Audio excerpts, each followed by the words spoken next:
चला, आपण याचा जो फर्स्ट पिरियड केला होता, तो फर्स्ट पिरियडच लॉंगेस्ट पिरियड झाला. आपण जवळपास 2 तास याच्यावर बोललो होतो. पण आता आपल्याला टू द पॉइंट या गोष्टी कव्हर करायच्यात. रिफ्लेक्शन ऑफ लाईटमध्ये आपण काही बेसिक कॉन्सेप्ट पाहिल्या, की रे नेचरमध्ये आपण रिफ्रॅक्शन, रिफ्लेक्शन या 2 फेनॉमिनाला स्पेशली डील करतो. डिस्पर्शन पण त्यात येतं आणि वेव्ह नेचरमध्ये इंटरफेरन्स आणि डिफ्रॅक्शन हे 2 कॉन्सेप्ट असतात. रिफ्लेक्शन ऑफ लाईट मध्ये आपण डिफाईन केलं रे नेचर काय सांगतं, वेव्ह काय असते याच्यावर आपण भरपूर डिस्कस केलेले आहे. वेव्हची ही डेफिनेशन आहे. वेव्ह नेचर म्हणतात light travels from source in straight line path in the form of wave. Straight line मध्ये चालतं, असं रॅन्डम कुठेही जात नाही. त्यानंतर इंटरफेरन्स काय असते हे मी तुम्हाला सांगितलं. कन्स्ट्रक्टिव्ह डिस्ट्रक्टिव्ह कशा टाईपचे असतात तो पार्ट आपण पाहिला. स्पीड ऑफ लाईट महत्वाचं आहे, कारण पुढे आपण जेव्हा रिफ्रॅक्शन शिकू आणि रिफ्रॅक्शन मध्ये आपण जेव्हा स्नेल्स लॉ घेऊ, स्नेल्स लॉ मध्ये आपण रिफ्रॅक्टिव्ह इंडेक्स ला स्टडी करू, तेव्हा याचं काम पडणार आहे. Speed of light he maximum असते व्हॅक्यूम मध्ये, स्लाइटली लेस असते एअर मध्ये, आणि आपण न्यूमेरिकल साठी एअर आणि व्हॅक्यूम मध्ये सेम मानून चालतो. हा नंबर बऱ्यापैकी सोपा असल्यामुळे न्यूमेरिकल व्हॅल्यूज सोप्या येतात त्याच्यात.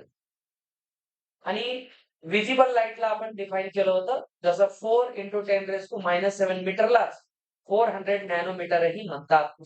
कारण आपण ह्याला जर -2 ने मल्टिप्लाय केलं तर इथे -2 ने डिवाइड करतो आपण. हा -2 वर जाऊन +2 होतो, म्हणजे इथे 400 बनतो, तिकडे पॉवर -9 बनतो, म्हणजे तो 400 नॅनोमीटर बनतो. 10⁻⁹ इथं लक्षात ठेवायचंय. 10⁻⁹ इज कॉल्ड ॲज नॅनोमीटर.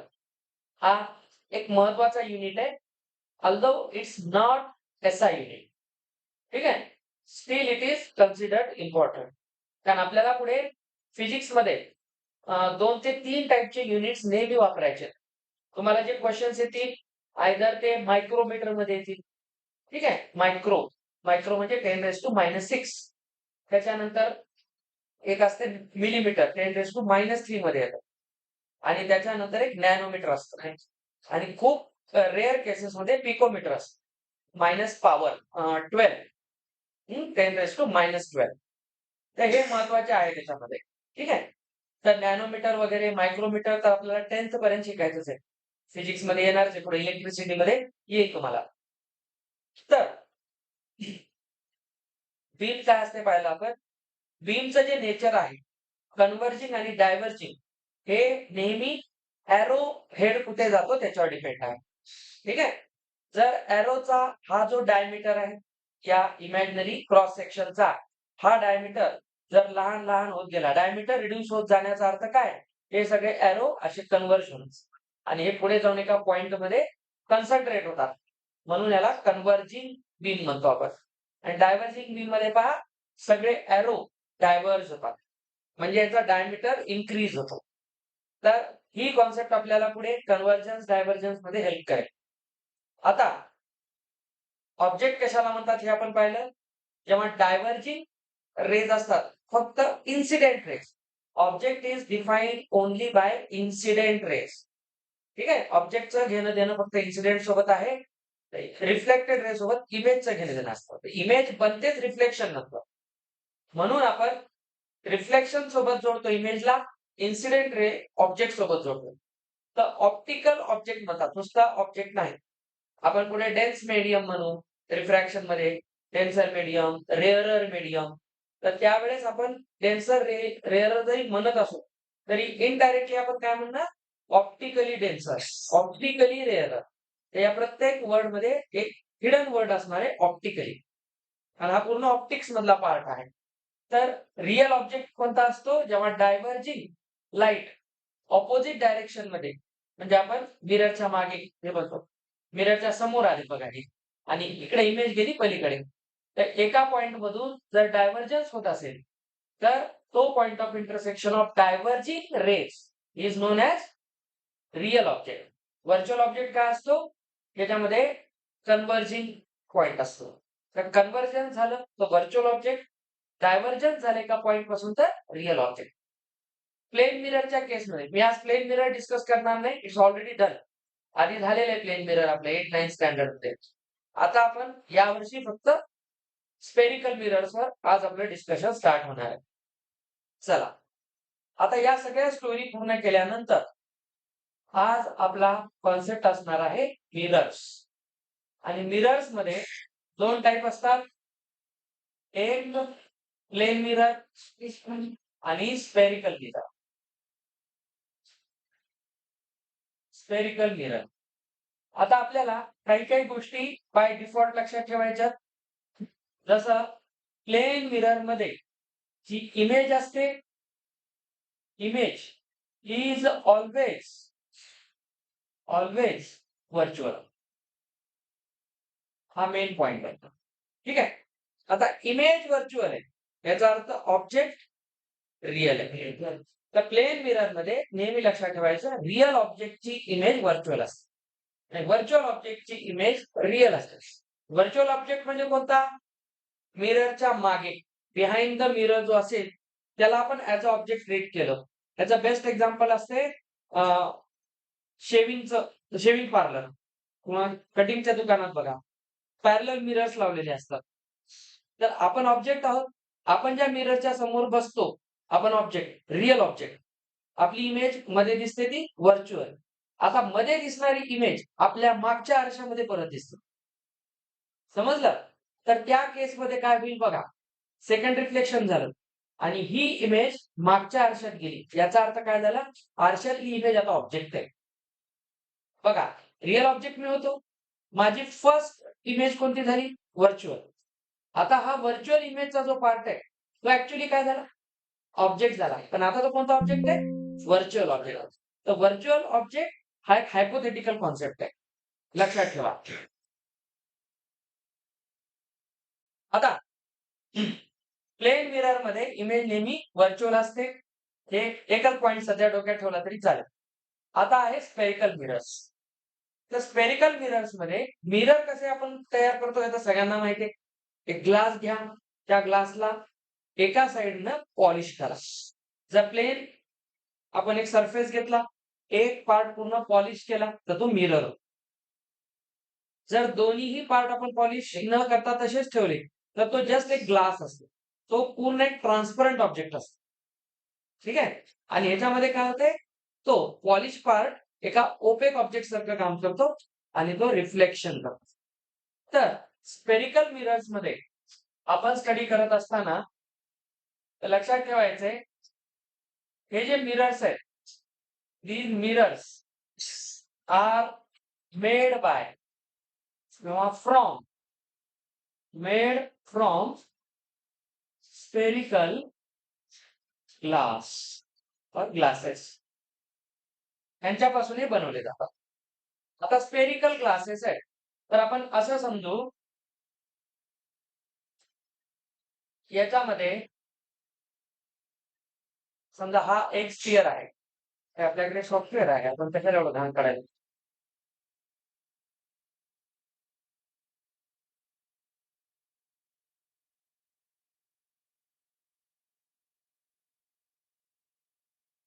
हा एक स्फिअर आहे. आता समजून घ्या, या स्फिअरचा हा आहे सेंटर. ठीक आहे. ऑब्विसली इथून इथपर्यंत असणार आहे त्याची रेडियस आर. हा झाला त्याचा डायमीटर आणि हा आहे त्याचा कर्वेचर. ठीक आहे. आपण कुठला तरी एक पार्ट इथं घेऊ. समजा मी इथून इथपर्यंतचा पार्ट असा कन्सिडर केला आणि या पार्टला मी इकडे घेऊन आलो, असा तो कर्वेचर आहे. तर हा कर्वेचर आपण आता कन्वर्ट करणार ऍज अ स्पेरिकल मिरर. एक स्फिअर घ्या, ग्लास, त्या ग्लासला कट करा आणि त्याच्या एका कर्वला पॉलिश करा. Then it gets converted into spherical mirror. आता आपण याचा कोणता पार्ट पॉलिश करतो त्याच्यावरून त्या मिररच्या टाइप्स असतात. त्याच्यामध्ये अजून प्रकार आहेत. पुढे लेन्स मध्ये आपण पाहतो, convex lens, concave lens, biconcave, plano convex, plano concave. ठीक आहे. असे त्याच्यामध्ये काही प्रकार पण आहेत ते मी तुम्हाला लेन्सच्या वेळेस सांगेल रिफ्रॅक्शन. आता पहा, हा कर्वेचर जर तुम्ही नीट पाहिला तर खूप मोठा आहे. कर्वेचर जास्त याचा अर्थ समजून घ्या. यू कॅन इमॅजिन याची डायमीटर आता एवढी आहे. दिसते? इमॅजिन करा, जेव्हा डायमीटर एवढी होती, तेव्हा कर्वेचर असा आहे. बघा मी काय काय बोलतो. डायमीटर जर वाढली, कर्वेचर हे बऱ्यापैकी असा होईल. आता जर याची डायमीटर आपण वाढवत गेलो आणि नंतर त्याला कट करत गेलो, ही डायमीटर हे वाढलं. मी जर याला इथून कट केलं, तर कर्वेचर एवढाच बाहेर येईल. फक्त आता गोष्टी इमॅजिन करा. आता जर मी ह्याला बऱ्यापैकी इथून कट केलं, तर हा कर्वेचर एवढाच राहील. एक वेळ अशी येईल की हा curvature just like a straight line दिसायला लागेल. ठीक आहे? खूप ह्याच्यात आपण केलं आणि हाच मेन पार्ट असतो. हा खूप महत्वाचा पार्ट आहे. तर इथून इथपर्यंत आल्यानंतर जेव्हा इथला जो पार्ट आहे, ही जी डायमीटर आहे, आता ह्याला आपण हा जो पार्ट आहे, हा खूप मोठा केला जातो आणि मिरर मध्ये जोपर्यंत तुम्ही ह्याला पूर्ण ॲज अ स्ट्रेट लाईन नाही पाहत, तोपर्यंत रिफ्लेक्शन लॉस काम नाही करत. आपण आपल्या बुक्स मध्ये जो कर्वेचर पाहतो तो बऱ्यापैकी असा बेंड दिसतो. ठीक आहे? पण ॲक्चुअल केस ती नसते. ते आपल्या स्टडीमध्ये आहे. आपल्याला ते व्यवस्थित कळावं म्हणून आहे. तर स्पेरिकल मिरर्समध्ये कधी एक गोष्ट लक्षात ठेवायची, की याचा जो कर्वेचर असतो, तो खूप असा पद्धतीने करतात, की तो curvature as a straight line दिसायला हवा. आणि जेव्हा तो एका स्ट्रेट लाईन सारखा बिहेव करेल, तेव्हा तो स्पेरिकल मिरर सगळे लॉज फॉलो करतो. आपण जे बोलत होतो फोकल डिस्टन्स, ठीक आहे ना, फोकस रेडियसच्या हाफ असतो. हे जे आपण सगळं पाहत होतो, तर तो ॲक्चुअली हाफ नसतो. मी तुम्हाला 9th स्टँडर्डला सांगितलं होतं. F is actually not R/2. F is R/2 cos theta. तर त्याचा एक अँगल असतो कोसाइन. कोसाइन रेशो असतो त्या थिटाचा. पण तो कॉस थिटा आपण काय करतो? कॉसची व्हॅल्यू 0 करतोय. म्हणजे जवळपास इन्सिडेंट रेने केलेला अँगल जवळपास 0 डिग्री असतो. आता 0 डिग्री अँगल कोण करत असतो? जेव्हा 2 रेस पॅरलल असतात. आणि पॅरलल रेस तुम्ही जर इमॅजिन केल्या, तर स्ट्रेट लाईनमध्ये ते पॅरलल येते. तर इथे 0 डिग्री राहील. आपल्याला बुकमध्ये ज्या इन्सिडेंट रे अशा दाखवतात, अशा आलेल्या आहेत. ठीक आहे? समजा हा प्रिन्सिपल ॲक्सिस आहे आणि आपण अशा खूप साऱ्या पॅरलल रेस काढल्या. खूप साऱ्या पॅरलल रेस काढल्या. Incident parallel rays. बघा हे टुवर्ड्स मिरर आहे. या सगळ्या आपण इन्सिडेंट पॅरलल रेस काढल्या. एक गोष्ट असते. यांच्यातला अँगल किंवा या सगळ्या खूप जवळ असतात प्रिन्सिपल ॲक्सिसशी. आपल्या बुकमध्ये दाखवलेले ते बऱ्यापैकी लांब आहेत म्हणून. तर तुमच्या माहितीसाठी सांगतो, यांचं डिस्टन्स एवढं कमी असते. जेव्हा हे खूप जवळ असतील प्रिन्सिपल ॲक्सिसच्या, तेव्हाच आपण सगळे रिफ्लेक्शनचे लॉज वापरू. तेव्हाच रे डायग्राम प्रॉपर येतात. आता आपल्या बुकमध्ये जरी दिलेलं असलं त्याचं बेसिक सायन्स हे आहे. तर लक्षात ठेवा, एक स्पेरिकल ग्लास घेतला, त्याला आपण अशा पद्धतीने कट केलं, एक कर्वेचर बाहेर आला. त्या कर्वेचरला एका पार्टला पॉलिश केलं, एका एंडला किंवा एका सरफेसला पॉलिश केलं. तर त्यानुसार तो काय बनेल? स्पेरिकल मिरर बनेल. तर स्पेरिकल मिरर मध्ये आता मी एक कर्व काढीन. आता इमॅजिन करा की हा स्ट्रेट लाईन सारखा आहे. आता याच्या एका पार्टला मी इकडून पॉलिश केलं. Just like eyebrows. ठीक आहे? त्याला आपण इकडून पॉलिश केलं. तर बघा, पॉलिश केलं याचा अर्थ काय, की इकडून जे लाईट रेज येतील ते इकडे जाणार नाही. तर हा surface, this surface won't allow this, okay, to go beyond the mirror. त्याच्या पुढे जाऊ देणार नाही. याचा अर्थ इकडे आता रिफ्लेक्शन होणार. तर रिफ्लेक्शनचा काय कॉन्सेप्ट आहे? Reflection is bouncing back of the incident rays in the same medium. हे मेन असते. ज्या मीडियम मधून इन्सिडेंट रे आला, त्याच रे मध्ये तो परत गेला पाहिजे. याला रिफ्लेक्शन म्हणतात. If medium is optically rarer or denser But if it is transparent, then medium will change. And in that case, we don't have the phenomena of reflection, that will be refraction. The refraction काय सांगते, medium change होतो. जेव्हा same medium मध्ये light रे travel करेल तेव्हा reflection. आता reflection होण्याची basic condition काय आहे, की ती वेव्ह कुठेतरी जाऊन कोलाइड झाली पाहिजे आणि तो सरफेस ओपेक असला पाहिजे आणि त्याने आता याला पॉलिश केलं. आता काय ऑब्जेक्ट ओपेक नव्हता ना तो, स्पिअर होता तो. रिफ्लेक्शन साठी तुम्हाला सरफेस पॉलिश करावा लागेल. मग तो पॉलिश केला. आता इथे आपण काय केलं, याचा जो इनर पार्ट आहे हा आता रिफ्लेक्टिंग आहे. आउटर पार्ट तर पॉलिश आहे ना, हा पॉलिश पार्ट आहे. हा पॉलिश सरफेस आहे आणि हा जो आहे तो रिफ्लेक्टिंग सरफेस आहे. त्या सगळ्या टर्म्सला नीट लक्ष देऊन समजून घ्या. तर रिफ्लेक्टिंग सरफेस जेव्हा इनर असतो बघा, इनर रिफ्लेक्टिंग सरफेस, तर याला आपण म्हणतो कॉनकेव मिरर. लेन्स नाही. Concave mirror is always known as a converging mirror. आता कन्व्हर्जन्स काय आहे विचारू नका, एक पिरियड घातला त्याच्यावर.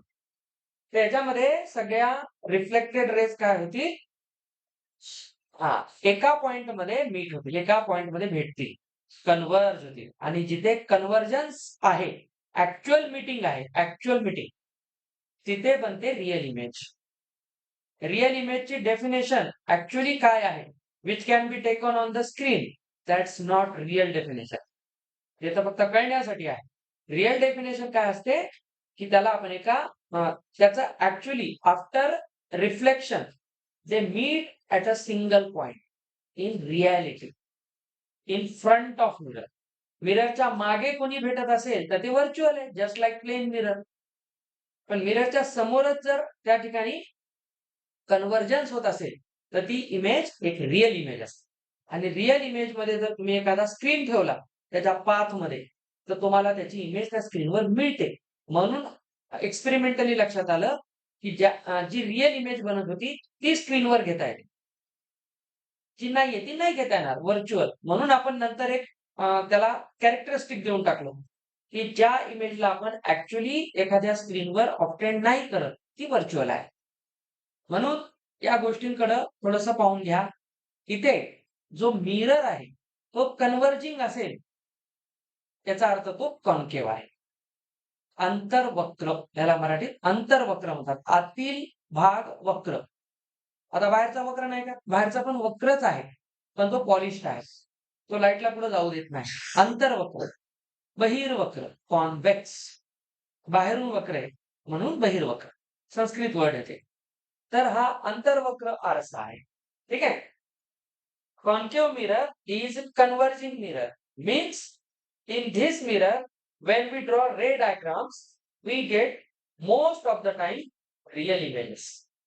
आणि नंतर आपल्याला जॉमेट्रीने सांगितलं की रिअल इमेजेस या नेहमी कशा असतील, इन्व्हर्टेड असतील. ठीक आहे. आता हे जॉमेट्रीने सांगितलेलं आहे, आपण हवेत गोळ्या मारलेल्या नाही. जेव्हा ऍक्च्युअली एक्सपेरिमेंट करून इमेज मिळवल्या, स्क्रीनवर पाहिलं तर असा ठेवलेला जो कॅन्डल होता त्याची इमेज अशी बनलेली दिसते, स्क्रीनवर पाहिल्यावर दिसली. त्याच्यावर लक्षात यायला लागलं की सगळ्या रिअल इमेजेस या इन्व्हर्टेड बनतात. आणि जेव्हा स्क्रीनवर घेताच आली नाही, परंतु आपण जेव्हा ऍक्च्युअली त्याचा फील घेतला तर ती सरळ दिसायला लागली बिहाइंड द मिरर, तर ती नेहमी इरेक्ट असणार. तर हे काही बेसिक्स आहेत. आता लक्षात घ्या, याला आपण नाव दिलेलं आहे कॉन्केव्ह मिरर. आता आपण जर सेम कर्वेचर घेतला, या कर्वेचरचा आता इनर पार्ट पॉलिश केला. ठीक आहे. तर आपण त्याला नाव दिलेले आहेत. हा पॉलिश पार्ट आहे आणि हा रिफ्लेक्टिंग पार्ट आहे. तर रिफ्लेक्टिंग पार्ट कसा असेल, आउटर सरफेस असेल. आउटर सरफेस, तेव्हा आपण त्याला म्हणू कॉन्व्हेक्स मिरर. Convex mirror. आता आपण काय करतो जनरली, साइन कन्व्हेन्शन फॉलो करत असताना ऑब्जेक्ट कुठे ठेवायचा, त्याची इमेज कशी बनेल, कोणाला पॉझिटिव्ह घ्यायचं, कोणाला निगेटिव्ह घ्यायचं. आता 10th स्टँडर्ड मध्ये तुमचा मेन जॉब हा आहे. या चॅप्टर मध्ये साइन कन्व्हेन्शन प्रॉपर समजून घेऊन मग तुम्हाला मिरर फॉर्म्युला अप्लाय करायचा आहे आणि त्याचे न्यूमेरिकल सॉल्व्ह करायचे. जर साइन कन्व्हेन्शन मध्ये गोंधळ घातला तर हा चॅप्टर हातातून गेला, समजून घ्या. याच्यासाठी मी जवळपास याच्यावर 50 क्वेश्चन घेणार आहे, सगळ्या टाईपचे, सोपे, मध्यम, अवघड, तिन्ही टाईपचे. त्याच्याने तुमची इतकी प्रॅक्टिस व्हायला पाहिजे की 12वी पर्यंत तर हे शिकायचंच नाही. 12वीला तुम्ही जंप मारली पाहिजे या चॅप्टर मध्ये, डायरेक्ट प्रिझम शिकायचं, अँगल ऑफ प्रिझम पर्यंत जायचंय, तेव्हाच तुम्ही तिथं तुमची स्टोरी झाली. पुन्हा 12वीला गेल्यावर म्हणायचं नाही सर कॉन्केव्ह मिरर कशाला म्हणतात, लात मारून हकलून देईल, काय शिकून राहिला 10वी पर्यंत. लक्षात ठेवा, असं कधी करायचं नाही. या गोष्टी आता शिकून घ्यायच्या. याच्यामध्ये लक्षात घ्या, कॉन्व्हेक्स मिररला आपण डायव्हर्जिंग मिरर म्हणतो. Diverging mirror. आता एक महत्वाची गोष्ट, हा डायव्हर्जिंग मिरर आहे तो कॉन्व्हेक्स आहे, लेन्स मध्ये उलटा असतो. कॉन्व्हेक्स लेन्स कन्व्हर्जिंग असते आणि कॉन्केव्ह लेन्स डायव्हर्जिंग असते. हा उलटा खेळ आहे. आता ज्या वेळेस हा प्रॉब्लेम येतो तेव्हा बरोबर परीक्षेमध्ये खेळ उलटा होऊन जातो. कॉन्केव्ह मिररला कन्व्हर्जिंग म्हणायचं तर डायव्हर्जिंग म्हणून टाकतात मुलं. तर एक डोक्यात ते राहायला नाही पाहिजे, त्यासाठी कॉन्सेप्च्युअल क्लॅरिटी ठेवा. हा मिरर आहे, लेन्स मध्ये दोन्ही साइडने रिफ्रॅक्शन होतं, पण त्याला दोन दोन सेंटर ऑफ कर्वेचर असतात, दोन दोन फोकस असतात. तिथे तुम्हाला C1 C2 पण असतात, C1 C2 असतो, त्याच्यानंतर एक F1 असतो, इकडे F2 असतो, 2F1 असतो, 2F2 असतो. त्याच्यामुळे त्याच्यामध्ये दोन्ही बाजूने खेळता येतं, चितपट दोन्ही आपलीच असतील. इथं तसं नाहीये, इथे एका साईडने खेळायचं आहे. तर हा याचा मेन मुद्दा झाला. आता लक्ष द्या, आता आपल्याला हे पाहायचंय पार्ट्स ऑफ स्पेरिकल मिरर्स. आता कोणताही स्पेरिकल मिरर जर आपण बनवला तर त्याचे काही पार्ट्स, आता आपण कन्व्हर्जिंग मिररवर जास्त डिस्कस करणार. म्हणजे कन्व्हर्जिंग मिरर म्हणजे कोणता घेत आहे, कॉन्केव्ह. आता कॉन्केव्ह मिरर घेईल तर समजून घ्या, कॉन्केव्ह मिरर मध्ये यू कॅन इमॅजिन, याला जर इकडे आणि याला इकडे जर वाढवलं तर इकडे कुठेतरी जाऊन एक स्पियर बनणार आहे. तर स्पियर बनणार म्हणून मी आता सांगितलं, त्या स्पियर मध्ये एक सेंटर होता, तो सेंटर पुढे जाऊन इथं असेल ना कुठेतरी, हा तो सेंटर असेल. या सेंटर मधून जाणारी जी कोणती लाईन आहे ती ऍक्च्युली काय असणार आहे, डायमीटर. बघा इकडे वाढली तर डायमीटर असेल. ही ज्या ठिकाणी तिथे येते याला म्हणतात कर्वेचर. कर्वेचरचा जो मिड पॉइंट असतो, कर्वेचरचा मिड पॉइंट वेगळा आणि स्पेरिकल मिररचा सेंटर वेगळा. तर बिलकुल कन्फ्युज व्हायचं नाही. त्याच्यामध्ये मेन गोष्ट आता लक्षात ठेवा, कर्वेचरचा सेंटर दॅट इज पोल, ठीक आहे, आणि हा जो सेंटर आहे, आता मी याला नाव देईल, थोडस लक्ष द्या. This part, let's say capital C, चला आपण म्हणूया सेंटर ऑफ कर्वेचर. लिहित बसणार नाही, मी फक्त नाव लिहिणार आहे. तर लहान लेकरासारखं लिहून द्यायचं नाही, लांब लांब सगळं पुस्तकात दिलेलं असते बारीक अक्षरात. आता समजून घ्या, तर याला सेंटर ऑफ कर्वेचर म्हणा, आणि हा असतो सेंटर ऑफ इथे मिरर, मिररच्या सरफेसचा सेंटर. तर याला म्हणतात पोल, पी ने दाखवतात त्याला. मिररच्या केसमध्ये याला पोल म्हणा आणि लेन्स मध्ये त्याला ऑप्टिकल सेंटर म्हणतात. त्याचं नाव वेगळे, तिकडे नाव वेगळे, इकडे वेगळे. तर हे नाव नंतर मिक्स होती ना, दोन टाईपचे गाणे होऊन रिमिक्स गाणं बनणार आहे. जोपर्यंत एकच कॉन्सेप्ट शिकायला सगळं व्यवस्थित आहे, समजलं, म्हणजे एकच शिकायला तोपर्यंत हम साथ साथ आहे, आणि दोन्ही शिकलात की मग हम आपके है कोण, असंच होणार आहे. त्याच्यामध्ये सेंटर पासून इथपर्यंत ही असते रेडियस, कॅपिटल आर. तर कोणत्याही याच्यामध्ये आपल्याला पहिल्यांदा एक असतो. चला पहिला आपण घेऊया सेंटर ऑफ कर्वेचर. मी फक्त नावं लिहितोय. Center of curvature denoted by capital C. It is the center of the spherical mirror who or which is part of the sphere. तो मिरर ज्या स्पियर पासून बनवलेला आहे त्या स्पियरच्या सेंटरला. आता इमेज नाहीये, तुम्ही तर कट करून घेतलाय ना तो ग्लास. म्हणजे आपण जर एक स्फेरिकल मिरर आपल्या हातात असा धरला, असा नागोबा धरला या पद्धतीने आणि इमॅजिन केला, अरे याचा सेंटर इथं कुठं असेल बघा. इमॅजिन याला जर मी इमॅजिन केलं की याचा एक असा स्पियर बनतोय तर इथं कुठेतरी याचा सेंटर आला तर हा आहे सेंटर ऑफ कर्वेचर. तो तुम्हाला ऍक्च्युअली दिसणार नाही. ठीक आहे. Centre of curvature is the centre of the sphere of which the mirror is the part. ठीक आहे. मिरर ज्याच्यापासून बनलाय तो. आता बघा याच्यानंतर असतो pole. Centre of surface of mirror. आपण जो कोणता मिरर घेतलाय त्याच्या सरफेसचा सेंटर. हा सरफेसचा centre that is pole. Pole हा जो वर्ड आहे आता थोडा नीट डोक्यात ठेवा. पुढे चालून मॅथमॅटिक्स मध्ये, आता नाही हायर क्लासेस मध्ये, या पोलवर 15 प्रकारचे इक्वेशन आहेत वेगवेगळे कोऑर्डिनेट जॉमेट्री. हा पोल खूप इंटरेस्टिंग पार्ट आहे. सर्कल मध्ये एक अजून प्रकार असतो डायरेक्टर सर्कल, तो पण एक इंटरेस्टिंग पार्ट आहे पुढे. चला पोल कळला. पोल आपण कॅपिटल पी ने डिनोट करतो. कॅपिटल सी आणि पी. याच्यानंतर आहे radius of curvature. Radius of curvature. आता रेडियस ऑफ कर्वेचर त्याला आपण कॅपिटल आर ने दाखवतो. You can imagine it is a line or line segment joining to the centre and to. ठीक आहे. आता याला काही लिहित बसायची गरज नाही. त्याला मॅथमॅटिक्सच्या लँग्वेज मध्ये जर लिहितो म्हणलं तर सर हे डिस्टन्स सीपी आहे. डिस्टन्स सीपी आहे, कळते. डिस्टन्स बिटवीन पॉइंट आणि लेंथ ऑफ द पॉइंट याच्यात एक फरक असतो लिहिताना, समजून घ्या. बारीक बारीक गोष्टी असतात. जेव्हा मी डिस्टन्स म्हणून लिहितो तेव्हा सी आणि पीच्या मध्ये कॉमा द्यायचा. एक कन्व्हेन्शन आहे.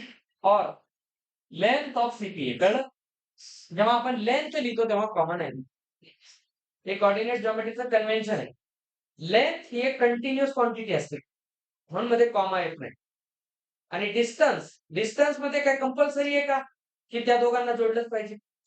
आता मी आणि समजा इथं पुष्कर 2 पॉइंट आहे, आम्हाला ऍक्च्युअली जोडलेलं नाही पण आमचा डिस्टन्स आहे ना. म्हणजे डिस्टन्स काय करते, 2 सेपरेट ऑब्जेक्टला पण डिफाईन करते म्हणून मध्ये कॉमा असतो. पण मला जर लेंथ पाहायची असेल तर ऍक्च्युअली जोडून बघावं लागेल ना.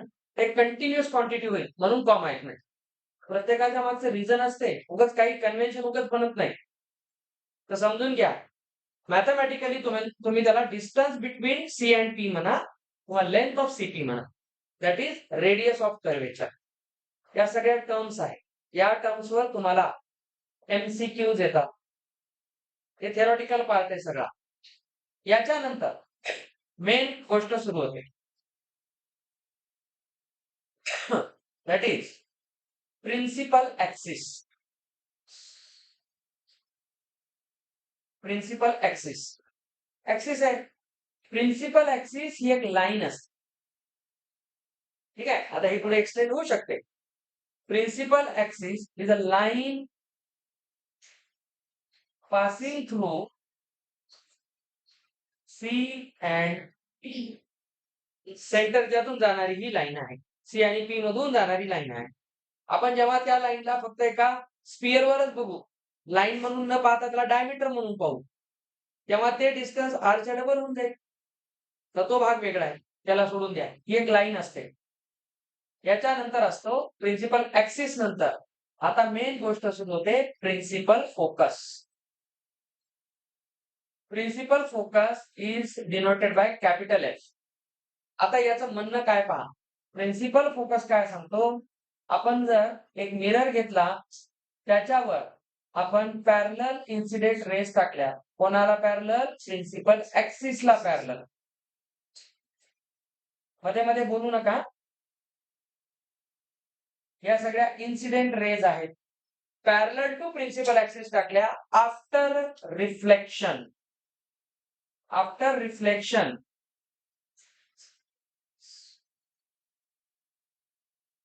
रिफ्लेक्शन नंतर जेव्हा त्या प्रिन्सिपल ऍक्सिसवर एकाच पॉइंट मध्ये आपल्याला आलेल्या दिसतील. आल्या कुठं पाहिजे? प्रिन्सिपल ऍक्सिसवर. त्यांचं जे कन्व्हर्जन्स आहे किंवा इंटरसेक्शन आहे तो प्रिन्सिपल ऍक्सिसवर आहे, म्हणून त्याचं नाव प्रिन्सिपल फोकस आहे. Focus lying on principal axis, that is principal focus. मग दुसरे फोकस नसतात का? असतात. एक गोष्ट लक्षात घ्या, सरफेस जर स्मूथ नसेल तर काय होणार याच्यामध्ये? डिफ्युज्ड रिफ्लेक्शन होणार. शिकलो 7वी 8वी ला. डिफ्युज्ड होईल म्हणजे हे कुठे जाऊन एकमेकांना इंटरसेक्ट करतील. तर ते प्रिन्सिपल ऍक्सिसवरच करतील असं नाही. आता एक गोष्ट लक्षात घ्या, एक अशी गोष्ट पहा, समजा हा प्रिन्सिपल ऍक्सिस आहे, आपण एक वेगवेगळ्या लाईनचा एक इंटरसेक्शन इथे भेटला, ठीक आहे, हा झाला प्रिन्सिपल फोकस. दुसरा समजा इथे इथे इथे अशी भेटत गेली, हे अशी भेटत गेली, तर हे सगळे बघा एका प्लेन मध्ये येतात, आणि हे सगळे फोकस आहेत. तर हा एक असा प्लेन आहे ज्याच्यामध्ये सगळे फोकाई आहेत, म्हणून ह्याचं नाव असते फोकल प्लेन. तर असा प्लेन आहे जो सगळ्या फोकसला सोबत घेऊन जातो. हे फोकल प्लेनचा कॉन्सेप्ट तुम्हाला आता नाहीये, 12वीला आहे, फक्त टर्म म्हणून लक्षात ठेवा. एक तर डोक्यातून काढा की फोकस नेहमी प्रिन्सिपल ऍक्सिसवरच असतो. सर नाही, जर प्रिन्सिपल ऍक्सिसवर आला तर तो प्रिन्सिपल फोकस आहे,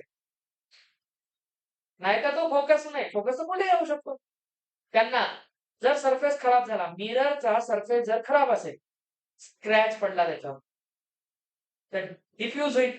डिफ्यूज झालं तर दोन इन्सिडेंट रे प्रिन्सिपल ऍक्सिसवरच भेटतील. डिपेंड करते किती अँगलने ते झाले. अँगल बदलला म्हणजे त्याचा कॉस बदलला, कॉस थिटा बदलला. कॉस थिटा बदलल्यामुळे त्याची पोझिशन बदलतो, काय त्याचा पोलर कोऑर्डिनेट चेंज होतो. R sine theta r cos theta तो चेंज होतो, आणि तो चेंज झाल्यामुळे त्या फोकसची पोझिशन बदलते, आणि पोझिशन बदलल्यामुळे कारण कोऑर्डिनेट्स बदलले, आणि म्हणून तो फोकस पण एवढं आहे, प्रिन्सिपल फोकस जिथे आला असता त्याच्या ते आसपासच राहतात. ते असं नाही होत की इथे प्रिन्सिपल फोकस आहे आणि दुसरा फोकस इकडे कुठेतरी आला, असं नाही. त्याच्या जवळपास, त्याला एक शब्द असतो फिजिक्स मध्ये, vicinity.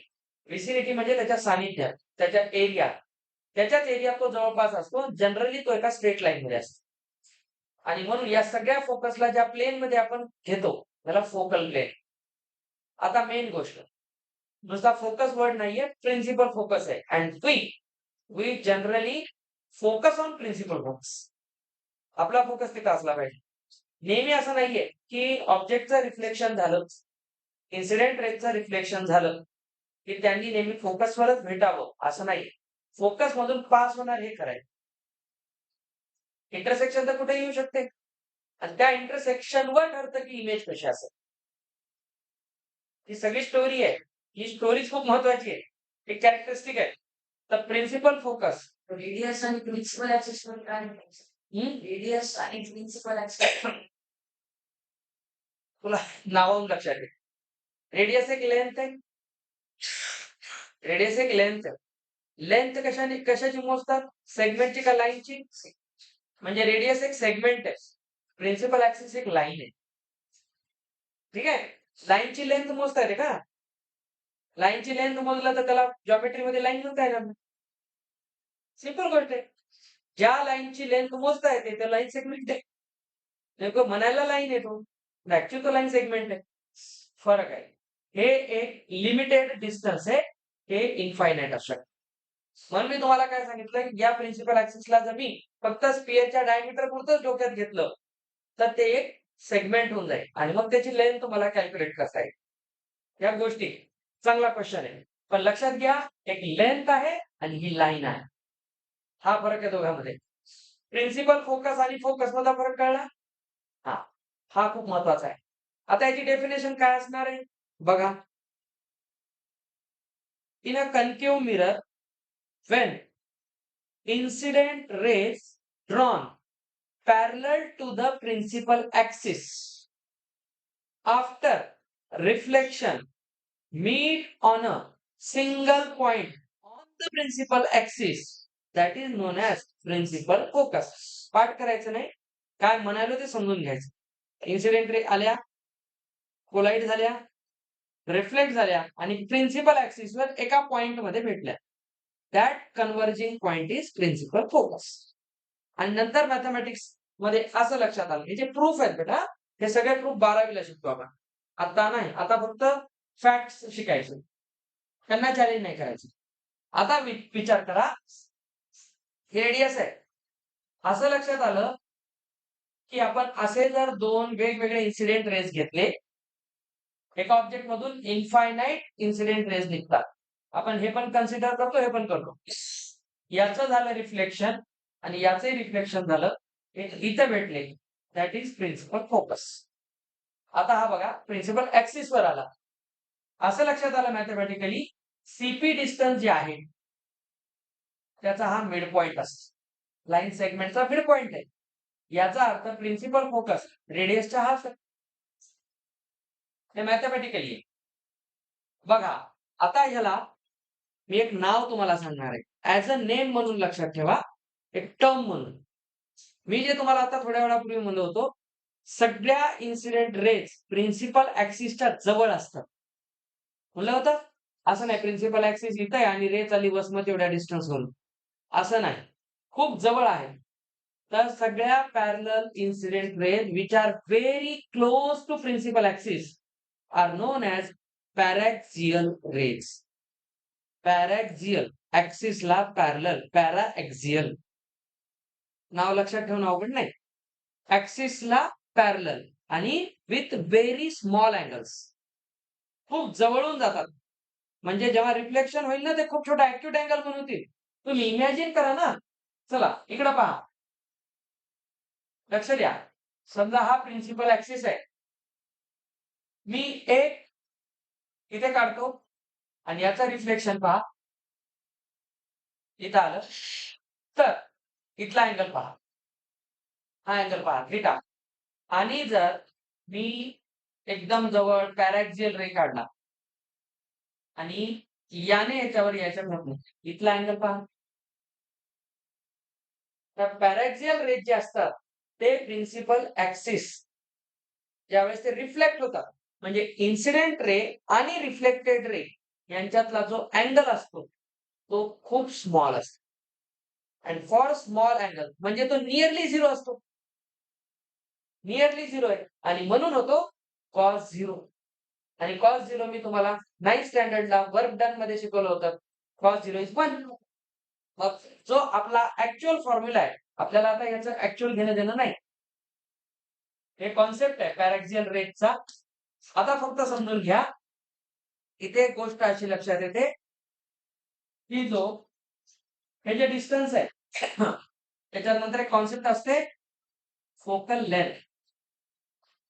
Focal length denoted by small F. Capital F is point and small f is a distance. हे डिस्टन्स आहे, लेंथ आहे ना, लेंथ आहे म्हणजे डिस्टन्स आहे. चला बोर व्हायला नाही म्हणा, ही लेंथ आहे. लेंथ आता लक्षात घ्या, स्मॉल एफ ने दाखवा आणि पॉइंट कॅपिटल एफ ने दाखवा. तर आपल्याला असं लक्षात ठेवायचंय की जो प्रिन्सिपल फोकस होती ती फोकल लेंथ असते, ती नेहमी रेडियस ऑफ कर्वेचरच्या हाफ असते. पण हे तेव्हाच फॉर पॅरॅक्झियल रेज. पॅरॅक्झियल रेज साठी हे ट्रू आहे. नाहीतर काय असते सर, नाहीतर बेटा ते हे असते, स्मॉल एफ असतो R/2 कॉस थिटा.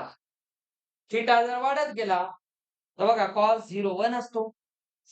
आता जर तुम्हाला मी थोडीशी इंटरेस्टिंग गोष्ट वेव्हच्या फॉर्मॅट मध्ये तर सांगायची ठरवली,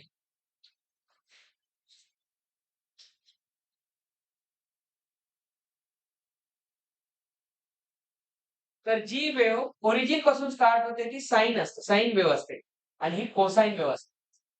म्हणजे हा 0 आणि हा 1 असतो. त्याची अवकात 1 आहे. खाली -1 आहे. म्हणजे हे -1 असते. वर चालले +1 मध्ये. हां? तुम्हाला एक गंमत दाखवतो. तुम्ही 1 मिनिट बघा. मजा येईल, मजा येईल. आज मी तुम्हाला पहिल्यांदा इंट्रोड्यूस करून देतो एक कॉन्सेप्ट.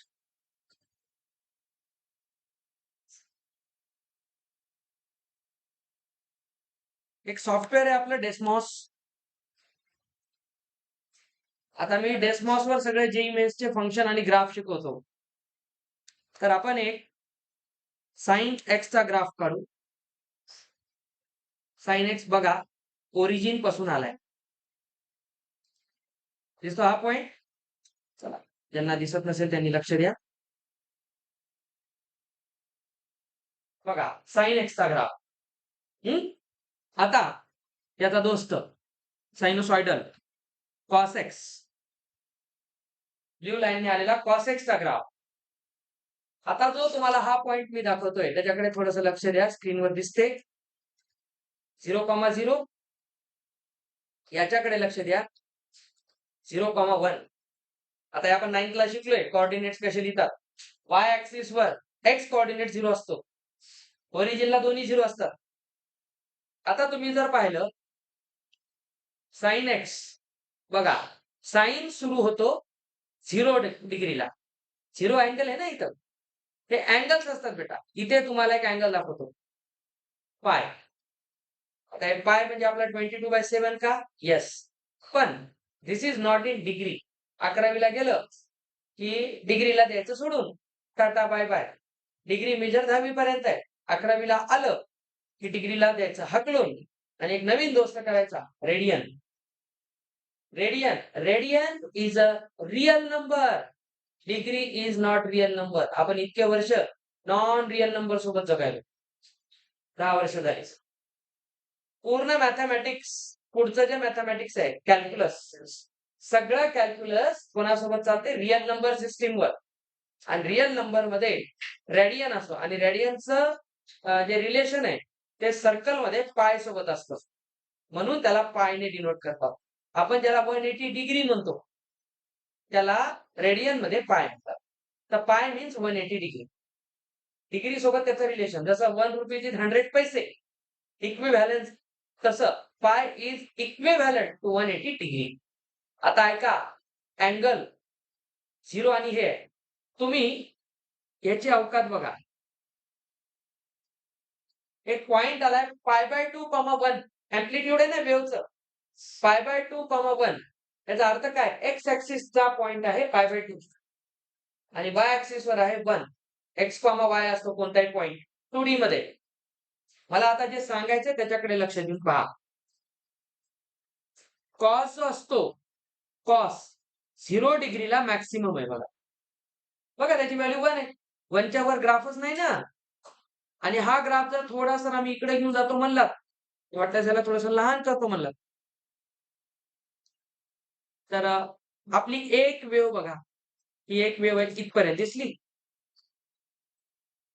तुम्हाला आठवते या आणि या पॉइंटच्या डिस्टन्सला आपण वेव्हलेंथ म्हणजे लॅम्बडा म्हणतो. आता मी एक काम करेल, याला वापस इकडे घेऊन येईल, याला वापस इकडे आणेल, याला पकडेल इथून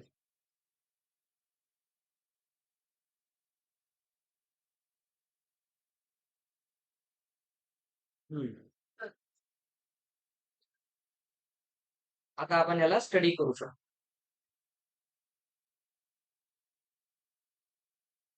हम ऐसे पढ़ाते हैं जेईई मेन्स और एडवान्स तो. सगळे ग्राफ पाहिले ना, फंक्शन असे डोळ्यासमोर डान्स करतात. लक्ष ठेवा. त्याच्यात मेन पार्ट काय असतो? कॉस मध्ये मला एक गोष्ट सांगायची म्हणून ही आहे कॉसची मॅक्सिमम व्हॅल्यू. ब्ल्यू ग्राफ आहे कॉस थिटा, रेड ग्राफ आहे साइन थिटा. मी जेव्हा ट्रिग्नोमेट्री स्टार्ट करेल तेव्हा हे सगळे ग्राफ आपल्याला काढून पाहायचे. याच वर्षी मस्त ट्रिग्नोमेट्रीचं पूर्ण फाउंडेशन करून घ्या. ही व्हॅल्यू मॅक्सिमम 1 आहे, ही 0 आहे. ठीक आहे. आता पहा, तुम्ही बघा जर जसा अँगल वाढायला, तुम्हाला सांगतो हा असतो 0 डिग्री. इथे हा पॉइंट दिसला बघा, याच्या खाली आहे, तो असतो 90 डिग्री. याला आपण म्हणतो 180चा हाफ, रेडियन मध्ये π/2 म्हणतात त्याला. मग इथे आलो, 90 डिग्री नंतर असतो पाय, हा असतो 180 डिग्रीला इक्विव्हॅलंट. मग तो इथे आला, हा पॉइंट आहे, हा असतो 3π/2. म्हणजे π/2 ची 3 टाइम्स म्हणजे 270 डिग्री. 90 ची 3 टाइम्स, इट इज 270 डिग्री. आणि इथं आलो वापस बघा, 2π आला, तर 2π म्हणजे 360 डिग्री. सर 0 to 360 तर एक सर्कल असतो नांदेडमध्ये. आता बघा, मी तुम्हाला एक गंमत सांगतोय, एक गंमत सांगतो पहा. हा 0, हा 90 म्हणजे π/2 आणि हा पाय. 0 to π मध्ये हा जो रे आहे बघा, त्याचा अँगल नेहमी पॉझिटिव्ह डायरेक्शन सोबत घेतात. तर बघा, व्हॅल्यू वाढत चाललेली आहे. तर बघा बरं, साइन अँगल सोबत वाढत चाललाय. साइन मॅक्सिमम कुठे आहे? 90 डिग्रीला, π/2 ला. बघा मॅक्सिमम कुठे आहे? π/2 ला.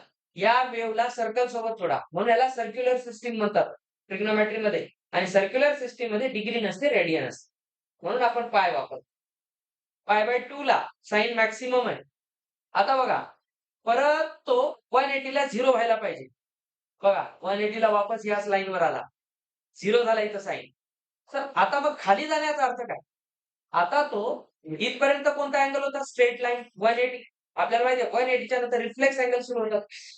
तर रिफ्लेक्स अँगल मध्ये अँप्लिट्यूड निगेटिव्ह डायरेक्शन मध्ये वाढायले, खाली वाढायले. म्हणजे याची बघा व्हॅल्यू इथे मॅक्सिमम आहे अजून एकदा. पण हा जो पॉइंट असतो ना, हा असतो 0,1. हा कोण असतो? 0,1. आणि हा असतो 0,-1. म्हणून बघा, ही व्हॅल्यू इथं -1 ला इक्वल असते. हा -2 आहे बघा, ही व्हॅल्यू -1 आणि ही व्हॅल्यू +1 आहे. म्हणून साइनची मॅक्सिमम व्हॅल्यू +1 आणि मिनिमम व्हॅल्यू -1. आता बघा, 0 ला 0, π/2 ला 1, 180 ला परत 0, 270 म्हणजे 3π/2 ला -1. आणि पुन्हा इथे एक चक्कर पूर्ण झाली, म्हणजे हाच अँगल किती आहे? 360 आहे. तिथं पुन्हा 0 आहे. म्हणून साइनची एक वेव्ह अशी असते, कारण ती एक सर्कल कंप्लीट करते. आता मला एवढंच सांगा, 0 पासून नीट बघा, 0 पासून हा कोणता पॉइंट आहे? 90. 0 to 90 मध्ये कॉस काय व्हायला? डिक्रीज. तर विचार करा, मी तुम्हाला हे सांगत होतो, तर सर आले, फक्त एक लास्ट पॉइंट आहे का? 0 मध्ये याची व्हॅल्यू 1 होती. जसा अँगल वाढतोय, ही व्हॅल्यू लहान लहान होत चालते. म्हणजे याची मॅक्सिमम व्हॅल्यू किती आहे? 1 आहे. म्हणून जे पॅरॅक्सियल रेज असतात ते खूप स्मॉल अँगलने डिव्हेट होतात. त्या अँगलला आपण नियरली 0 मानतो. म्हणून cos 0 ची व्हॅल्यू 1 होते. आणि मग हा 1 झाल्यामुळे थीटा जर आपण 0 डिग्री घेतला, तर हा बनतो r/2 × 1. आणि म्हणून आपण फोकल लेंथ म्हणतो रेडियस ऑफ कर्वेचरच्या हाफ. तर हे नेहमी कोणासाठी ट्रू आहे? पॅरॅक्सियल रेजसाठी. तर आपल्या बुक मध्ये जरी त्या इन्सिडेंटकडे दूर दूर दाखवल्या, तरी त्याचा ऍक्च्युअल मिनिंग आहे की त्याचा जो कर्वेचर असतो तो खूप मोठा असतो. ठीक आहे. आणि त्याच्यामुळे पॅरॅक्सियल रेज बनतात. आणि पॅरॅक्सियल रेजचा अँगल छोटा असल्यामुळे कोसाइन ची व्हॅल्यू काय होते? मॅक्सिमम होते 0 डिग्रीला. आणि म्हणून तो रेडियसच्या हाफ असतो. हा त्याचा बेसिक कॉन्सेप्ट आहे. आता आपण उद्याच्या पिरियडला त्याचे लॉज पाहून ऍक्च्युअली रे डायग्राम्स काढणार.